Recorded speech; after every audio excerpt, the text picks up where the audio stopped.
మొన్నటి వరకు పుష్పరాజులు ఇప్పుడు వారికి పోటీగా వీరప్పన్ వారసులొచ్చి శేషాచలం అటవీ ప్రాంతాన్ని అడ్డగా మార్చుకున్నారా అంటే అవును అనే సమాధానమే తెలంగాణ పోలీసుల నుంచి వస్తోంది.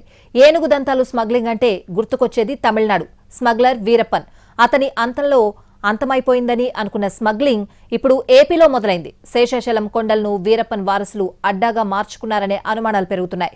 తిరుమల శేషాచలం నుంచి అక్రమంగా ఏనుగు దంతాలను స్మగ్లింగ్ చేస్తూ హైదరాబాద్లో స్మగ్లింగ్ ముఠా పట్టుబడ్డం ఇప్పుడు కలకలం రేపుతోంది. గజరాజులకు పొంచి ఉన్న ముప్పుపై ఎన్టీవీ గ్రౌండ్ రిపోర్ట్. చిత్తూరు జిల్లాలోని తిరుపతి శేషాచలం కేంద్రంగా ఏనుగు దంతాల స్మగ్లింగ్ బయటపడటం కలవరం రేపుతోంది. ఏనుగు దంతాల స్మగ్లింగ్ కేసులో రాయచోటికి చెందిన ముఠాను అరెస్టు చేశారు హైదరాబాద్ పోలీసులు. మొన్నటిదాకా ఇక్కడ పుష్పరాజ్ అడ్డాగా ఎర్రచంద్రం స్మగ్లింగ్ చేస్తూ కోట్లు గడించారు. ఇప్పుడు వారికి పోటీగా వీరప్పన్ వారసులు ఎంటర్ అయ్యారనే వార్త జంతు ప్రేమికులను కంటి మీద కునుకు లేకుండా చేస్తోంది. శేషాచల అటవీ ప్రాంతంలో తమిళ తంబీలు మాత్రమే కోట్ల రూపాయలు విలువ చేసే ఎర్రచందనాన్ని కొల్లగొట్టారు. ఇప్పుడు వారికి పోటీగా ఆంధ్రప్రదేశ్కి చెందినటువంటి వేటగాళ్లు వీరప్పన్ వారసులుగా చలామణి అవుతూ శేషాచల అటవీ ప్రాంతంలోకి వచ్చారా? నిజంగానే గజరాజులకు శేషాచల అటవీ ప్రాంతంలో రక్షణ లేదా? అసలు గజరాజులను దంతాలను స్మగ్లింగ్ చేసేంత పరిస్థితి శేషాచల అటవీ ప్రాంతంలో ఉందా? చిత్తూరు జిల్లాలో గజరాజులకు రక్షణ ఏ స్థాయిలో ఉంది? అసలు ఉందా? ఎన్టీవీ స్పెషల్ గ్రౌండ్ రిపోర్ట్లో చూద్దామండి. సాధారణంగా ఏనుగులు మనుషులతో ఇట్టే కలిసిపోతాయి. భారతీయ సంస్కృతిలోనూ ఏనుగులకు విశిష్ట స్థానం ఉంది. 4000 సంవత్సరాల నుంచి మానవులతో మైత్రి కొనసాగిస్తున్న గజరాజులకు మానవుల వల్లే ప్రమాదం పొంచి ఉంది. గత 10 ఏళ్లలో ఏనుగుల సంఖ్య 62% తగ్గింది. ప్రతిరోజు దాదాపు 100కు పైగా ఏనుగులు చనిపోతున్నాయి. ఏనుగు మాంసం, శరీర భాగాలు, దంతాల కోసం వేటగాళ్లు వాటిని చంపుతున్నారు. ఇదిలానే కొనసాగితే మరో 15-20 ఏళ్లలో ఏనుగులు అంతరించిపోతాయని పర్యావరణవేత్తలు అంటున్నారు. అరణ్యంలో దొరికిన అనాథ ఏనుగుల్ని టూరిజం ఇండస్ట్రీ, సర్కస్, టూరిస్టు పార్కులకు విక్రయించడంతో పాటు అడవుల సంఖ్య తగ్గడం వల్ల కూడా వీటి సంఖ్య గణనీయంగా తగ్గిపోయింది. భూమిపై సంచరించే జంతువులన్నిటిలోకి పెద్దది ఏనుగే. అటువంటి ఏనుగుల సంఖ్య రోజు రోజుకు తగ్గిపోతోంది. దంతాల కోసం, శరీర భాగాల కోసం అమానుషంగా వీటిని చంపేస్తున్నారు.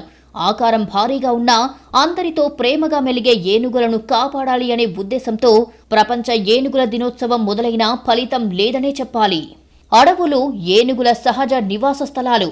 అడవుల విస్తీర్ణం తగ్గడం వలన ఏనుగులు తమ నివాసాల స్థలాన్ని కోల్పోతున్నాయి. అందువల్ల ఇవి అడవులను వదిలి జనావాసాలకు తరలివస్తున్నాయి. ఆఫ్రికా ఖండంలో కేవలం 2 ఏళ్ల కాలంలో లక్షల ఏనుగులు నేలకూలాయట. 170 టన్నుల ఏనుగు దంతాలు అక్రమంగా సరిహద్దులు దాటాయి. వన్యప్రాణుల సంరక్షణ జరుగుతున్నప్పటికీ పులుల సంఖ్యతో పాటు ఏనుగుల సంఖ్య క్రమేణా తగ్గిపోతోంది. వాటి రక్షణ కోసం భారతదేశంలో 1992 సంవత్సరంలో ప్రాజెక్ట్ ఎలిఫెంట్ అనే కార్యక్రమాన్ని ఆరంభించారు. 32 గజ సంరక్షణ కేంద్రాలను ఏనుగులు ఎక్కువగా తిరగాడే రాష్ట్రాలలో నెలకొల్పారు. ఆసియా ఖండంలో 13 దేశాల్లో ఏనుగులు ఉన్నాయి. అడవుల్లో ఉండే మొత్తం ఏనుగుల సంఖ్య 50,000కు లోపే ఉంది. ఇందులో దాదాపు 60% ఒక్క భారత్లోనే ఉన్నాయి. వాటిలో చాలా వరకు ఏపీ, తమిళనాడు, కర్ణాటక సరిహద్దు అటవీ ప్రాంతంలో ఎక్కువున్నట్లు అధికారులు చెబుతున్నారు. వన్యప్రాణి సంపదకు చక్కటి నెలవు చిత్తూరు జిల్లా. జిల్లా పరిధిలోని వేలాది ఎకరాల్లో విస్తరించి ఉన్న అటవీ ప్రాంతంలో ఎన్నో వన్యప్రాణులు స్వేచ్ఛగా జీవిస్తున్నాయి. అయితే ఇప్పుడు ప్రత్యేకించి గజరాజులకు కొండంత కష్టం వస్తుంది. జిల్లా పరిధిలో తూర్పున శ్రీ వెంకటేశ్వర అభయారణ్యం, పశ్చిమాన కౌండిన్య అభయారణ్యంలో వందల సంఖ్యలో ఏనుగులు ఉన్నాయి. ఇందులో కౌండిన్య అభయారణ్యం రాష్ట్రంలోనే ప్రముఖ ఏనుగు సంరక్షణ కేంద్రంగా కొనసాగుతోంది. చిత్తూరు జిల్లాతో ఇటు తమిళనాడు, అటు కర్ణాటక రాష్ట్రాలను కలుపుతూ ఈ అభయారణ్యం విస్తరించి ఉంది. 3 రాష్ట్రాల సరిహద్దుల్లోని ఈ కౌండిన్య అభయారణ్యం సుమారు 357 చదరపు కిలోమీటర్ల పరిధిలోని 88,500 ఎకరాల సువిశాల విస్తీర్ణంలో నెలకొని ఉంది. గజరాజులకు ఈ అభయారణ్యమే ఆవాసం. అయితే ఇక్కడే గత 10 ఏళ్లలో 40 వరకు ఏనుగులు మృతి చెందాయని చెబుతున్నారు. 3 రాష్ట్రాల సరిహద్దు కావడంతో ఎప్పుడూ ఇక్కడ అడవిలో నుంచి ఏనుగులు జనావాసాల్లోకి తరచుగా వస్తున్నాయి. రైతుల పంట పొలాలను నాశనం చేస్తున్నాయి. దీంతో అటవీ సరిహద్దు గ్రామాల ప్రజలు బిక్కుబిక్కుమంటూ కాలం గడుపుతున్నారు. వివిధ కారణాలతో గజరాజులకు ప్రాణగండం తప్పడం లేదు. మేత, నీటి కోసం అడవిని దాటి కరెంటు తీగలకు బలవుతున్నాయి. రైతులు ఏనుగుల నుంచి పంటలకు రక్షణగా కరెంటు తీగలను అమర్చడం వల్ల కొన్ని చనిపోతున్నాయి. మరికొన్ని అనారోగ్యంతో చనిపోతున్నాయి. కొన్ని ఏనుగులు కరెంటు షాక్తో చనిపోతే గుట్టు చప్పుడు కాకుండా జిల్లాలో 2 ఏనుగులను రైతులు పూడ్చిపెట్టడం అప్పట్లో సంచలనం రేపింది. ప్రకృతి రమణీయత, పక్షుల కిలకిలా రావాలు, కనువిందు చేసే లోయలు, మనసు దోచే రమ్యమైన జలపాతాలు, పల పుష్పాలతో నిండిన వృక్ష సంపదతో జీవ వైవిధ్యానికి తిరుమల శేషాచల కొండలు నెలవు. తిరుమల క్షేత్రం పేరు చెప్పగానే హిందువుల మదిలో ఓ భక్తిభావం కలుగుతుంది. కలియుగ ప్రత్యక్ష దైవం శ్రీమన్నారాయణుడు 7 కొండలలో కొలువై ఉండటమే కారణం. తూర్పు కనుమల్లో అంతర్భాగమైన శేషాచల కొండల్లోని పరమ పవిత్ర పుణ్యక్షేత్రం తిరుమల ఉంది. ఇక జీవ వైవిధ్యానికి ప్రధాన కేంద్రంగా భాసిల్లుతోంది శేషాచలం. ఈ అడవులు ఎన్నో రకాల జీవ జంతుజాతులకు నిలయంగా ఉన్నాయి. క్రూర జంతువులు, సాధు జంతువులు, క్షీరదాలు, పక్షులు, సరీసృపాలు, ఉభయచర జీవులు, కీటకాలు, సూక్ష్మజీవులు, శిలీంధ్రాలు ఇక్కడ జీవిస్తూ జీవ వైవిధ్యాన్ని చాటుతున్నాయి. ఈ మధ్య కాలంలో శేషాచలంలో సుమారు 40కి పైగా ఏనుగులు సంచరిస్తున్నాయి. వాటి సంఖ్య రోజురోజుకు పెరుగుతుంది. దేశంలో 30,000 ఆసియా ఏనుగులు ఉన్నాయి. రక్షిత అడవుల చుట్టూ ఆవాస ప్రాంతాలు విస్తరిస్తుండడం వల్ల అటవీ ప్రాంతం కుచించుకుపోయి నీళ్లు, ఆహారం కోసం ఏనుగులు జనావాసాల్లోకి చొరబడుతున్నాయి. తద్వారా మనుషులు, ఏనుగుల మధ్య ఏర్పడుతున్న సంఘర్షణలో ఏటా 500 మంది మనుషులు, 100 దాకా ఏనుగులు చనిపోతున్నాయి. వేలాది నివాసాలు, లక్షలాది ఎకరాల్లో పంటలు ధ్వంసమవుతున్నాయి. మనుషులు ఏనుగుల మాంసం, దంతాల కోసం వాటిని వేటాడో, విషం పెట్టో చంపుతున్నారు. పంటలను కాపాడుకోవడానికి పెట్టిన విద్యుత్ కంచెలను, రైల్వే ట్రాక్లను దాటే సమయంలోనూ తలెత్తే ప్రమాదాల కారణంగానూ ఏనుగులు మృతి చెందుతున్నాయి. ముఖ్యంగా పశ్చిమ బెంగాల్, ఒడిశా, అస్సోం రాష్ట్రాల్లో ఈ సమస్య చాలా తీవ్రంగా ఉంది.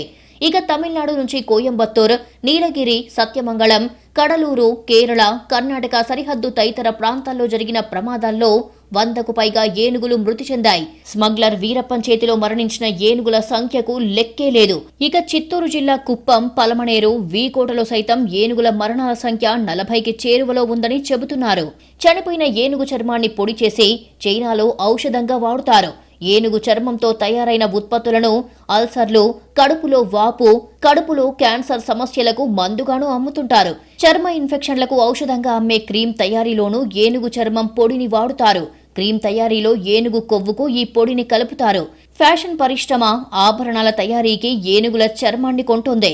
చర్మాన్ని పూసల రూపంలోకి మార్చి బ్రేస్లెట్లు, నెక్లెస్లు తయారు చేస్తారు. పాలిష్ చేసిన చర్మంతో పెండెంట్లు చేసి అమ్ముతారు. ఇక లోకంలో ఏనుగుల వెంట్రుకకు ఉన్న శక్తి అమితమైనది. అది దృష్టి దోషాన్ని తొలగించి అదృష్టాన్నిస్తుంది. అలాగే సమస్త విఘ్నాలను తొలగిస్తుందని చైనీయుల నమ్మకం. ఇక ఏనుగు దంతాలను అదే తరహాలో ఆభరణాల్లోనూ ఇంట్లో పెట్టుకుంటే మంచిదని నమ్ముతుంటారు. అందుకే వాటికి యమ గిరాకీ. కోట్లల్లో నగదు వస్తూ ఉండడంతో ఏనుగులను స్మగ్లర్లు చంపేస్తున్నారు. అయితే ఇప్పటి వరకు ఏపీలో అటువంటి స్మగ్లింగ్ కి పాల్పడిన ఘటన లేనేలేదని చెప్పుకోవాలి.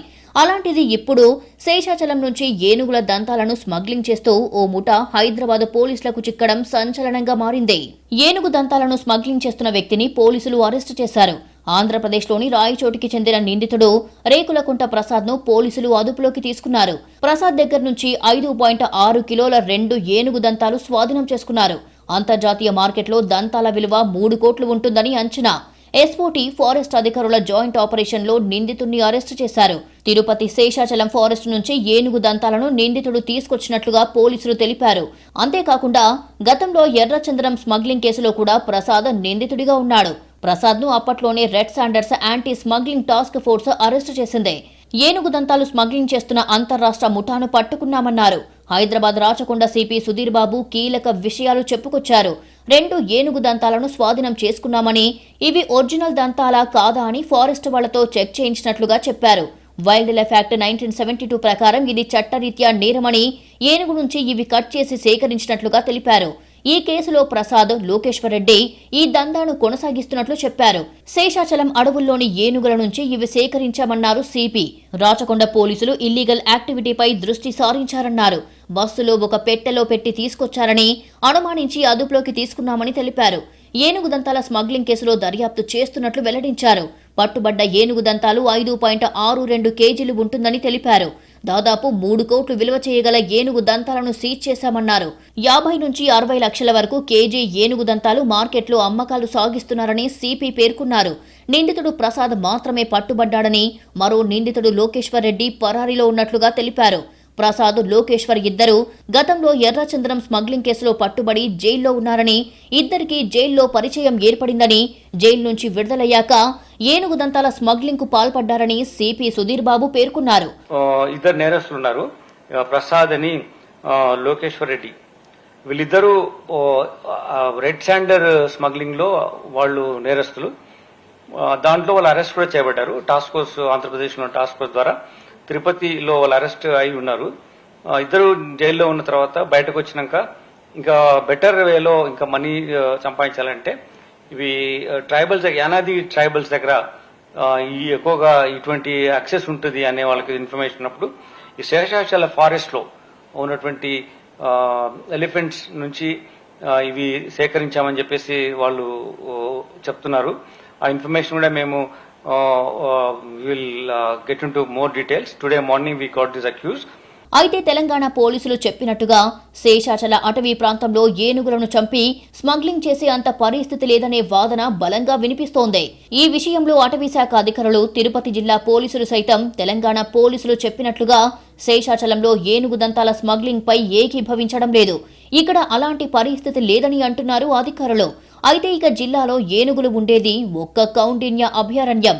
ఇది కర్ణాటక, తమిళనాడు మధ్యలో ఉండటంతో అక్కడి ఏనుగులను చంపి స్మగ్లింగ్ చేస్తున్నారా, లేక గతంలో చనిపోయిన ఏనుగు దంతాలను తవ్వి తీసుకొని పోతున్నారా అన్నది పెద్ద ప్రశ్నగా మారింది.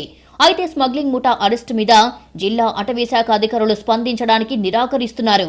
జంతు ప్రేమికులు మాత్రం పోలీసులు, అటవీ శాఖ అధికారులు స్పందించి కఠిన చర్యలు తీసుకోవాలని, లేదంటే ఏనుగును మ్యూజియంలో చూసుకునే పరిస్థితులు వస్తాయని ఆవేదన వ్యక్తం చేస్తున్నారు.